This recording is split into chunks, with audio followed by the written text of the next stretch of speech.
Our topic for today is about holiness. And akong gidugangan natin sa atong tema karon is the beauty and pursuit of holiness.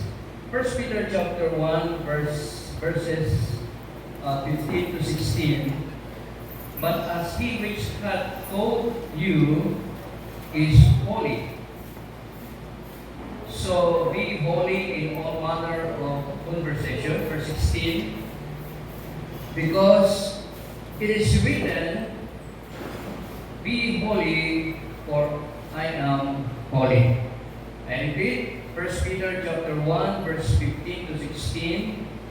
But as he which hath called you is holy, be holy in all manner of conversation, because it is written, be ye holy, for I am holy.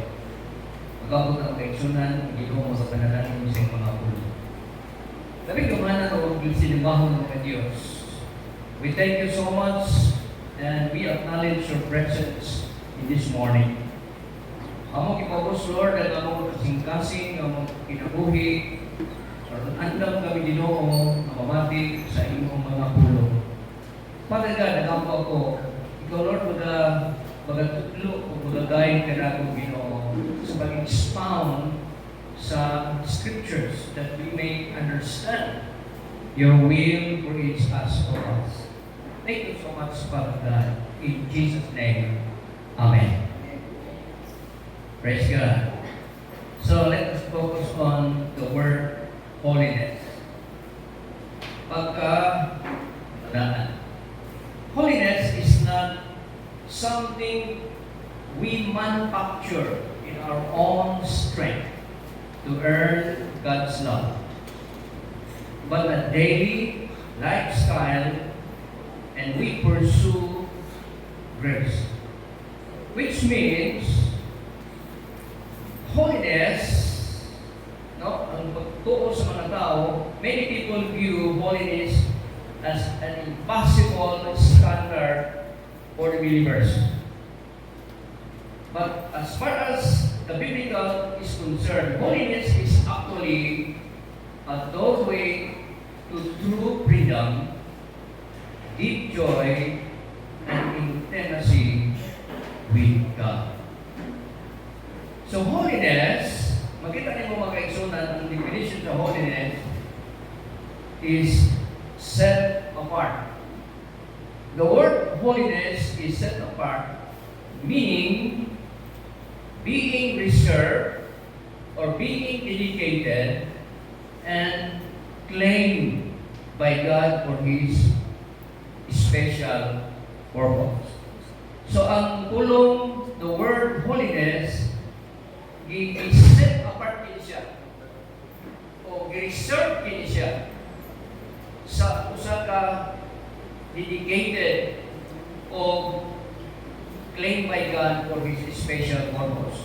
Kung ang Ginoo magatawag sa katao o niya aduna siya plano siya kinabuhi, i-reserve siya. O niya kini kuhana i-claim niya sa usa ka special na purpose sa iyang kinabuhi. So, every believers, tanang mga believers, tanang mga Kristohanon, doon yung purpose. Ito yung purpose si Lord. Kita tanang doon yung purpose. Nganong gikabig ta, nganong giluwas ta, nganong gitawag ta, nganong gi-appeal kita diha sa lawas ni Kristo. So, every one of us, ano na siya ay purpose. So first of all, atong tunan karon mga kaigsunan, kanang gitawag o God's essence of holiness. God's essence of holiness. Kung tanawin mo ang Leviticus chapter 19 verse 2, God said to Moses, "Speak unto all the congregation of the children of Israel, and say unto them, Be ye holy, for I, the Lord, your God, am holy. So, ang Diyos mismo, nagsubok kang Moses na ipasulti sa kongregasyon sa Israel na siya balaan. Because the word, God's essence of holiness, it is defined as the very nature of God and underlining unchangeable the reality of what makes God. Bakit sabot nga ang iskutan nato dinhi ang the very nature of God. Unsa man ang very nature of God, niingon siya sa verse 2, for I, the Lord, your God, am holy.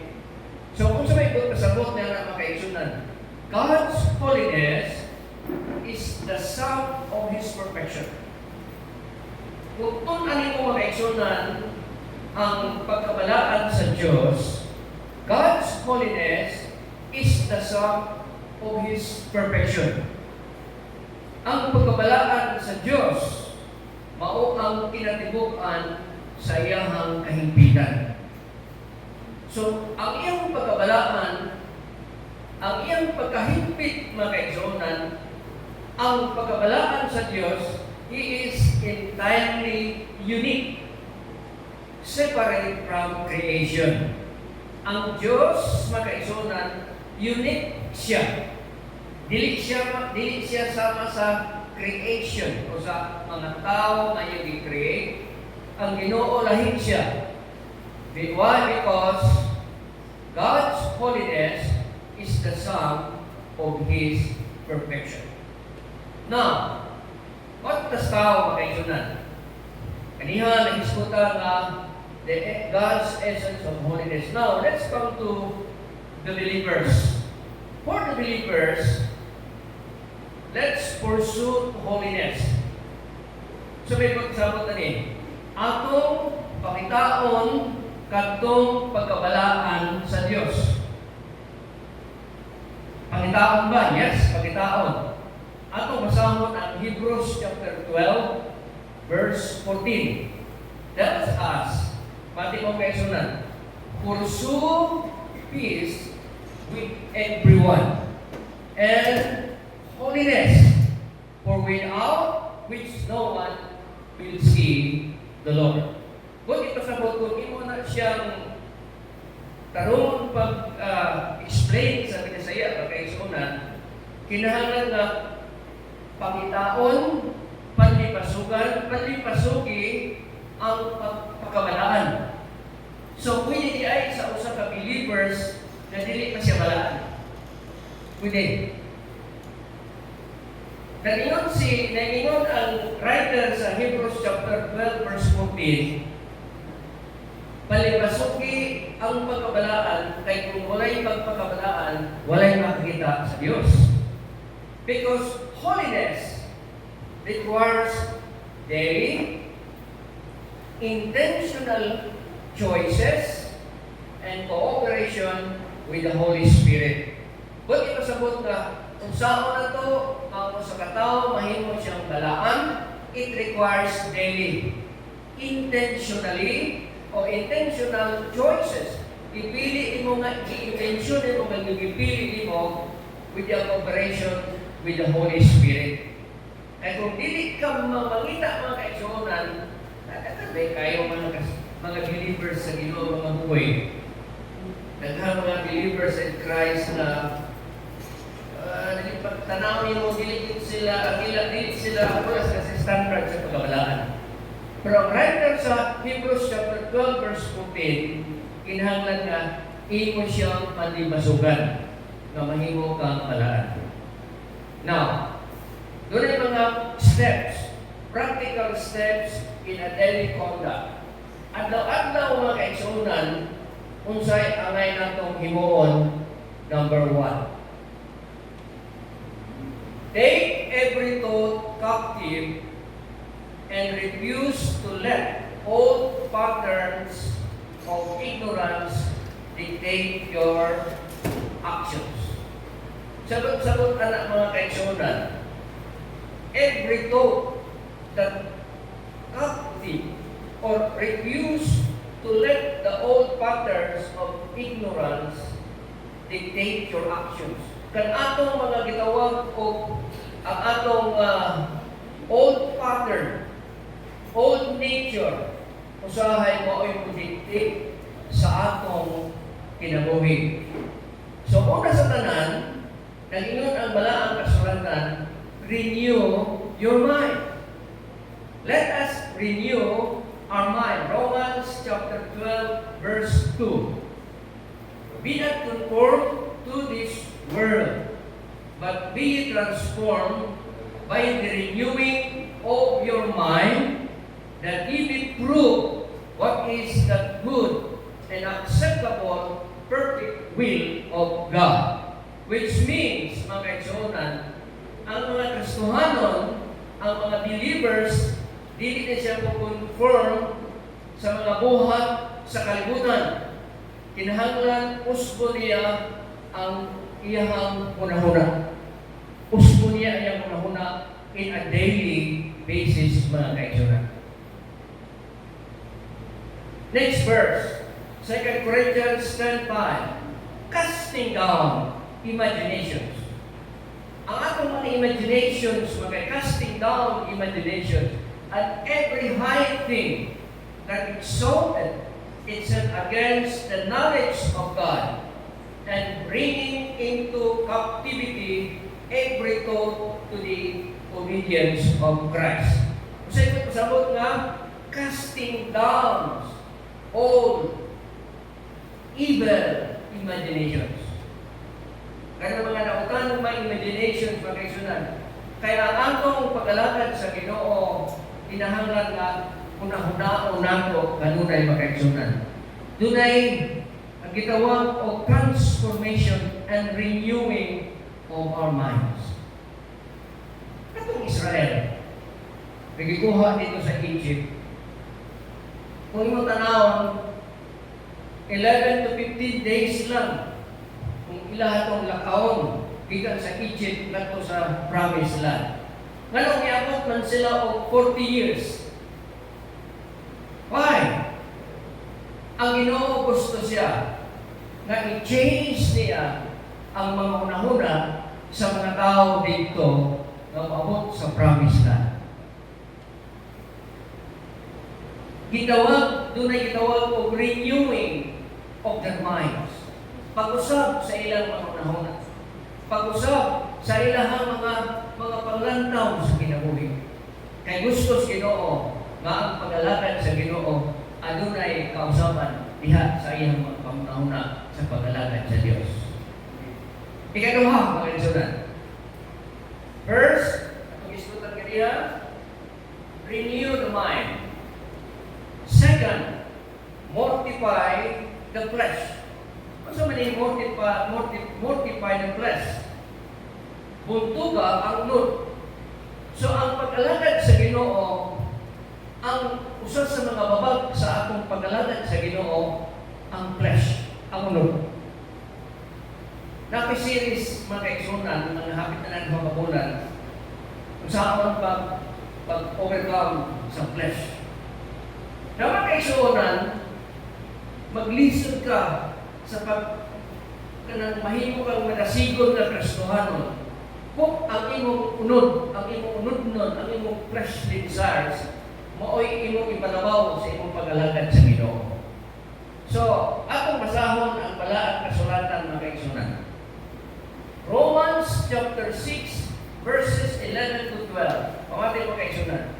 Likewise, reckon ye also yourselves to be dead unto sin, but alive unto God through Jesus Christ our Lord. The word reckon, which means, kung sa Bisaya pa na, isipon nimo. So sa pag-alakad sa Ginoo, kinahanglan na mag-isip-isip ka. Dahil na sa pag-alakad sa Ginoo, kinahanglan na mag-isip-isip ka. Kasi sa pag-alagad sa Ginoo, kinahanglan na po. Sige nini, reckon yourself to be dead into sin, but alive unto God, through Jesus Christ our Lord. Sa pag-alagad sa Ginoo, kinahanglan nga ma-transform ang atong mind, na-renewed ang atong mind, na bago ang atong munahuna mga kaigsunan. So, ngayon na balaan ang sulatan. James 4:7, submit yourselves therefore to God, resist the devil, and he will flee from you. Katapusan mga kaigsunan. Abide in the source. How to acquire holiness? Abide in the source. Like John chapter 15, just as a branch draws life from the vine, we cannot generate holiness on our own strength. We grow through consistent prayer, the Word, and the fellowship with the Holy Spirit. So, brothers and sisters, dili ka makakuha, dili mo maangkon ang pagkabalaan kung dili ka tikit sa punuan. Ikaw ang sanga. Kita ang sanga. Ang punuan mo si Jesus. Kung idikit nimo ang imong kinabuhi ngadto kang Jesus makaigsunan, mga kanan nga paagi, mahungang kang kanhan, mabuhin ka, mga kaigsunan, tungod kay nakaligid ka kang Jesus Christ, nga atong Diyos o manlupas. Sa katapusan ng kaigsunan, for believers, holiness is a process of sanctification, applying one's life actions to God, which means holiness is a process. Amen. Sige, sa kumana. Process. Amen. Proseso. Binoto. Milk is wasted, it becomes yogurt. When yogurt is more valuable than milk. If it gets any worse, it becomes cheese. So, ang milk ay kung manaot na ito siya, pwede ito himuhon ng yogurt. Mas mahal ang yogurt kaysa milk. Pero kung ang yogurt manaot, pwede siya mahimong cheese. Yan na ang proseso sa atong kinabuhi. Usahay, murag gatas mataba. Gatas mataba niya, mahimot ng yogurt, niya mahimot ng magkaanak o kamahal ang atong kinabuhi. Magkanugay, magkamahal, magkaigsonan. Magka-antik. Diba? Ang grape juice, kung mag-aslong na siya, it turns into wine. Mahimot siya, wine. Mas mahal ang wine kaysa sa grape juice. You're not bad because you made mistakes. Mistakes are experience that makes you more valuable than a person. Christopher Columbus made a navigation error that led him to discover America. Diba? Alexander Fleming's mistake led him to invent penicillin. Mga kaigsunan, subihan ko ikaw, proseso ang itong pag-alaga diha sa Ginoo. Daghang salamat.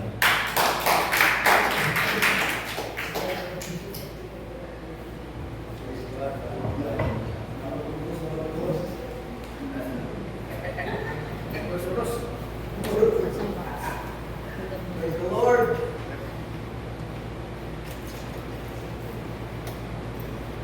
Praise the Lord. Sa mensahe namin ang karon, let us pursue holiness. So, mauna ang mensahe ng kanato. No? So, at this time, we will go sa ato ang offering. So, naapit tayo offering for our pastor katong ako ang nasabutan na in kinds worth 20 pesos, pero kung wala kita nakatadaan, pwede cash. And sa other side, naawag kita ang ato ang offering para sa ato ang association. So, I would like to read to you this verse bago tayo tatawag sa magbigay ng awit sa atin ngayon as the offering.